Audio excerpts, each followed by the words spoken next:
A gente, com o desenvolvimento de Bastião, conseguiu entregar para a população de Pernambuco e futuramente, com certeza, vai entregar para a população brasileira um robô que foi modelado com inteligência artificial, utilizando 2 modelos, regressão logística e árvore de decisões. E eu não vou ser aqui tecnicista para todo mundo se perder na explicação, mas a gente tinha a característica de algumas cidades, né, que possuíam um problema de lidar com demandas predatórias e repetitivas. Vou dar um exemplo. Né?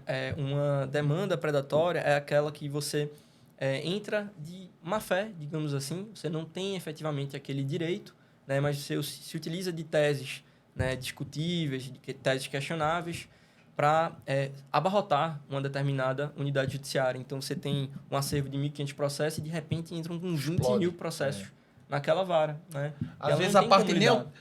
Às vezes não. Na maioria das vezes, a parte nem autorizou isso, que o advogado falsificado, ou então ela foi ludibriada para fazer a assinatura da procuração.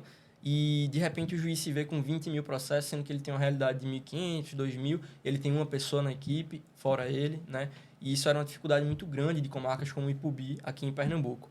Então, em uma maratona de inovação, que o IDEAS organizou junto com a escola, com o tribunal, a gente conseguiu juntar 9 equipes que estavam discutindo macro desafios enviados pela gestão do tribunal, né? Que foram estudados em 3 dias, e essas maratonas a gente faz anualmente, na verdade, semestralmente. A gente acabou, inclusive, de terminar mais uma dessas maratonas, que foi um sucesso também. Já entregamos agora 8 novos protótipos para o tribunal.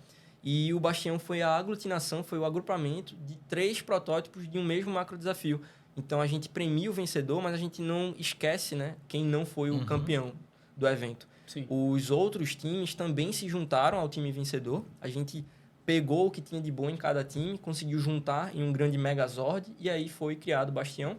Ele foi desenvolvido por uma equipe, né, que foi selecionada pelo IDEA, selecionada pelo tribunal e acompanhada ao longo da confecção do projeto, e se entregou o Bastião para os magistrados e servidores pernambucanos, que já têm utilizado. A gente tem uma base de usuários de mais ou menos 260 magistrados, que é perto de 50% dos juízes que a gente tem em Pernambuco, o que eu considero uma margem muito boa, porque não necessariamente todos os juízes vão lidar com esse tipo de demanda. Juízes criminais não vão trabalhar com isso, por exemplo. Então, é uma margem já muito boa de usuários, mas a gente precisa aumentar a base, a gente sabe disso.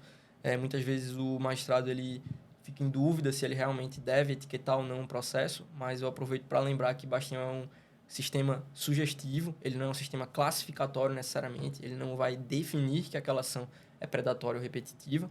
E, sobretudo, também que a gente tem um órgão, tem um grupo de pessoas, que é o Numoped, que vai definir o perfil daquela demanda. Então, eles vão validar a decisão da inteligência artificial.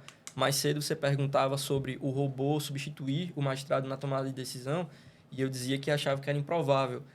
Bastião, ele não substitui o magistrado ou o servidor na tomada de decisão para dizer se aquela demanda é predatória ou repetitiva. Sinaliza, Ele sinaliza, né? Então, a tomada de decisão segue com o humano.